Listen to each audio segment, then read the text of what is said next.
कभी सोचा है सब कुछ शुरू कहाँ से हुआ? और सबसे बड़ा सवाल, हम आए कहाँ से और जाएंगे कहाँ? क्या क्या पता ये पूरे ब्रह्मांड की महायोजना भी हमारे अपने संघर्षों, इच्छाओं और जीवन के उद्देश्य का दर्पण हो। जैसे हम अपनी जिंदगी में रास्ते चुनते हैं, करियर बनाते हैं, रिश्ते सजाते हैं, अपना भविष्य गढ़ते हैं, वैसे ही इस महाविश्व का भी एक निर्माता था, एक कल्पना करने वाला आर्किटेक्ट। आज हम सब टेक्नोलॉजी से जुड़े हैं, स्पेस मिशंस देखते हैं, एडमायर करते हैं, बट रात के अंधेरे में जब सब कुछ शांत हो जाता है तो एक आवाज कहती है, ये सब बना कैसे? नमस्ते। चलिए आज मैं आपको ले चलती हूँ एक ऐसी कहानी में जहाँ विज्ञान और अध्यात्म एक हो जाते हैं। एक कहानी जहाँ यूनिवर्स का ब्लूप्रिंट हमें खुद के बारे में सच बताता है। चलिए शुरू करते हैं। राजा परीक्षित, जो परम ज्ञान की तलाश में पूरी तरह से लीन हो चुके थे, उन्होंने महान ऋषि श्री सुखदेव जी महाराज से एक गहरा प्रश्न किया। ये पूरा ब्रह्मांड, विराट पुरुष, द कॉस्मिक पर्सन से कैसे उत्पन्न हुआ? श्री सुखदेव जी महाराज मुस्कुराए।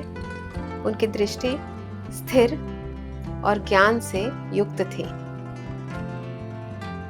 मैं तुम्हें ये ब्रह्मांडीय कथा सुनाऊंगा, जैसे कि पवित्र भागवत पुराण में वर्णित है। एक अनंत कथा जो जीवन के 10 महत्वपूर्ण तत्वों को व्यक्त करता है।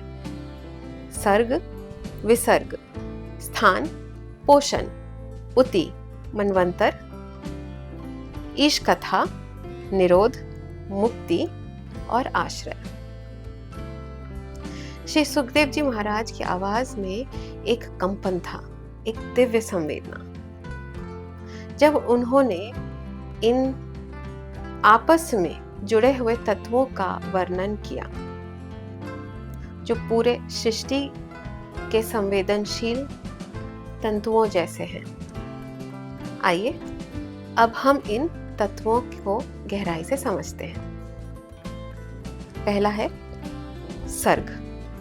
सर्ग का अर्थ है सृष्टि के मूल तत्वों की उत्पत्ति, जो कि ईश्वर की दिव्य इच्छा और संकल्प से प्रकट होते हैं। इसमें शामिल होते हैं पंचमहाभूत, पृथ्वी, जल, अग्नि, वायु और आकाश, शब्द, ध्वनि या साउंड,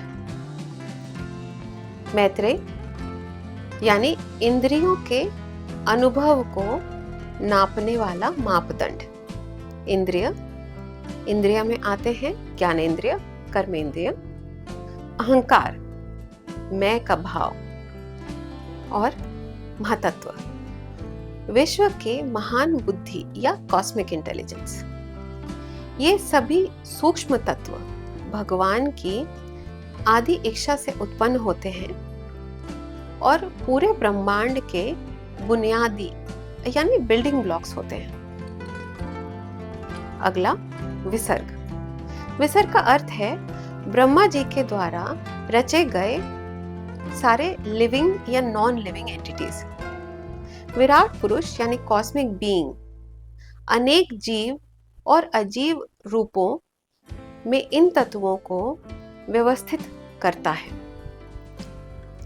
यह जीवन के विभिन्न रूपों को जन्म देता है, जिसमें प्रकृति के रंग बिरंगे रूप, प्राणियों की जातियां और समस्त जगत का व्यवहारिक रूप शामिल है। तीसरा है स्थान। स्थान का अर्थ है सृष्टि का रक्षण और उसका नियमित पालन। भगवान विष्णु इस कार्यभार के कर्ता हैं। वो सृष्टि के नियमित गति को बनाए रखते हैं और उसे समय से पहले नाश नहीं होने देते, उसे रोकते हैं। ये सृष्टि में अस्थिरता, समृद्धि और संतुलन बनाए रखते हैं। एक दिव्य संरक्षण का प्रमाण है ये। अगला है पोषण। पोषण का अर्थ है भगवान की दिव्य कृपा और जीवों के जीवन में आश्रय और पोषण। ये दिखाता है कि भगवान विष्णु कैसे अपने भक्तों को संरक्षण देते हैं, उनका पोषण करते हैं और उनमें धर्म और आध्यात्मिक उन्नति का मार्ग प्रदर्शित करते हैं।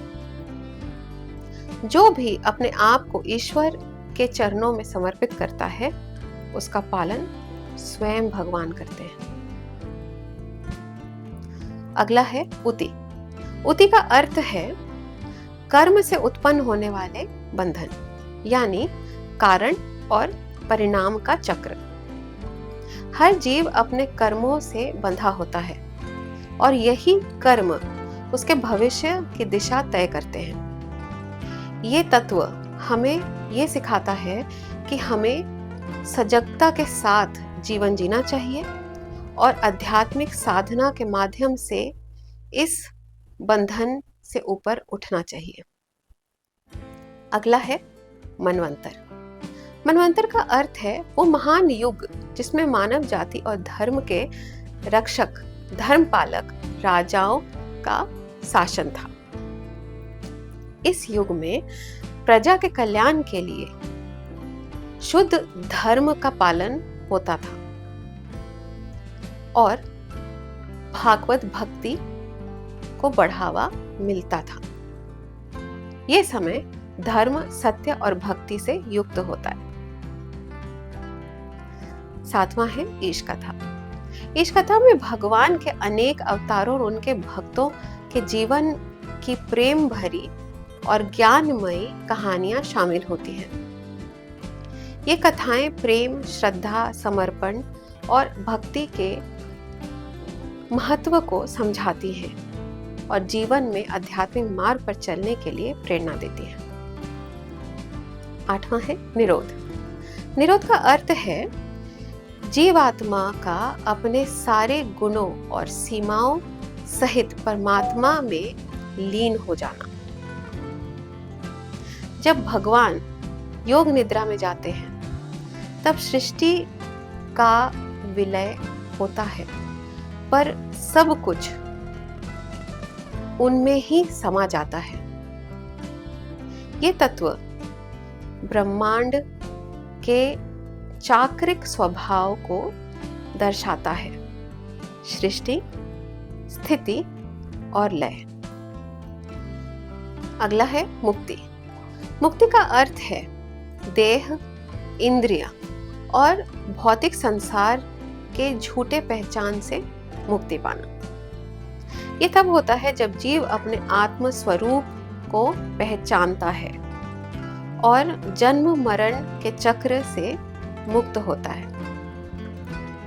इस ज्ञान के द्वारा जीव परम शांति और परमात्मा के साथ एकत्व प्राप्त करता है। आश्रय, लास्ट, अंतिम। आश्रय का अर्थ है वह परम तत्व जिसमें सब कुछ उत्पन्न होता है और जिसमें अंत में सब कुछ विलीन हो जाता है। यही परम ब्रह्म, यही परम आत्मा है, संपूर्ण सृष्टि का आधार और अंतिम लक्ष्य। ये तत्व हमें याद दिलाता है कि हर जीव की अंतिम गति उसी परम शरण में ही होती है। ब्रह्मांड के शून्य के गहरे अंधकार में प्रकट हुए विराट पुरुष, वो कॉस्मिक पुरुष जो अलौकिक और अगम्य थे, उन्होंने एक ऐसा स्थल खोजा जहां वो निवास कर सके, एक ऐसा आधार जहां से सृष्टि के अनंत चक्र को गति मिल सके। तब उन्होंने रचना की एक पवित्र और निर्मल जल की, जिसका नाम रखा गया नर, और उस जल में हजारों वर्षों तक निवास करने के कारण उनका नाम पड़ा नारायण, वो जो नर में विश्राम करते हैं। ये क्रिया केवल एक सामान्य घटना नहीं थी, इसमें था एक गहरा संकल्प, एक उच्च उद्देश्य और भगवान नारायण की दिव्य कृपा। इसी के माध्यम से उन्होंने इस सृष्टि में समय यानी काल, कर्म, क्रिया, प्रकृति, प्राकृतिक तत्व और सत्व, अस्तित्व का प्रवेश कराया। उनकी योग निद्रा यानी गहरे ध्यान अवस्था से एक भावना उठी, मैं अनेक रूपों में फैलूं और सृष्टि करूं। इसी संकल्प से आगे बढ़ा सृष्टि का ये अद्भुत आध्यात्मिक का कथा सागर। जब नारायण के मन में इच्छा उठी बोलने की, तब बनी जीभ और श्रवण इंद्रियां। जब उठी देखने की इच्छा, तब उनके नेत्र और सूर्य देव आए। जब भूख लगी, तब उभरे रिवर्स, ओशियंस, जीभ और रसना। जब उठी छूने की इच्छा, तब त्वचा बनी और उसके साथ आए ठंडक, गर्मी, सुख और दुख की अनुभूति। ये सिर्फ एलिमेंट्स नहीं थे, ये थे भावनाएं जो हर इंसान के अंदर अभी भी पलती हैं। विराट पुरुष का हृदय विचारों और भावनाओं का स्थल बन गया। यहीं से उत्पन्न हुआ मन, जो इच्छाओं, संकल्पों और सपनों से भरा हुआ था। और इस मन के साथ उदय हुए चंद्रदेव, जो इस अंतर जगत के राजा बने। ये विचार अहंकार और बुद्धि के सूक्ष्म तत्वों के साथ मिलकर एक ऐसा सेतु बनाते हैं जो भौतिक और आध्यात्मिक जगत के बीच का जोड़ है। श्री सुखदेव जी महाराज ने बताया कि ये विराट पुरुष जो स्थूल, ग्रॉस और सूक्ष्म, सब्टल रूप में प्रकट हुआ, वो भी सिर्फ परमात्मा का एक विस्तार था, एक प्रतिबिंब, एक अंश। लेकिन इन प्रकट और अप्रकट रूपों के परे भी एक ऐसी वास्तविकता है जो इतनी सूक्ष्म है, इतनी गहरी है कि सब कुछ उसके आगे निरर्थक लगता है। यही है अंतिम आश्रय, सबका अंतिम आधार, अंतिम शरण। विराट पुरुष के शरीर को समझो एक ब्रह्मांड फूल की तरह, जिसमें 8 पैलेट हैं: पृथ्वी, जल, अग्नि, वायु, आकाश, अहंकार, बुद्धि और प्रकृति। पर उन सब पर एक ही चीज जो सब कुछ है पर दिखाई नहीं देता, वही है द सुप्रीम, जो सबका आश्रय है, माया के भी परे। सब कुछ उससे आया, उसी में जाता है। सब कुछ, river, mountains, trees, animals and we all humans, सब वही एक चेतना के रूप हैं। सुखदेव जी महाराज कहते हैं, सब कुछ भगवान का रूप है। जब हम किसी को छोटा समझते हैं तो हम उस परम पुरुष का अपमान करते हैं। विराट पुरुष की कथा हमें ये सिखाती है कि जीवन पवित्र और आपस में जुड़ा हुआ अनुभव है। जब हम दूसरे लोगों और अपने कर्मों में भी उस दिव्य ज्योति को देखते हैं, तब हम ब्रह्मांड के साथ एक गहरी जोड़ बनाते हैं। सृष्टि किसी व्यर्थ या रैंडमनेस से नहीं बनी है, वो बनी है एक संकल्प, एक उद्देश्य से। बिल्कुल वैसे ही हमारा जीवन भी माइंडफुलनेस यानी सजगता, करुणा और सेवा के साथ अर्थपूर्ण बन सकता है। ये कॉस्मिक कहानी एक दर्पण के रूप में काम करती है, जो दिखाती है कि हम भी अपने अपने जीवन के क्रिएटर्स हैं, सृजक हैं।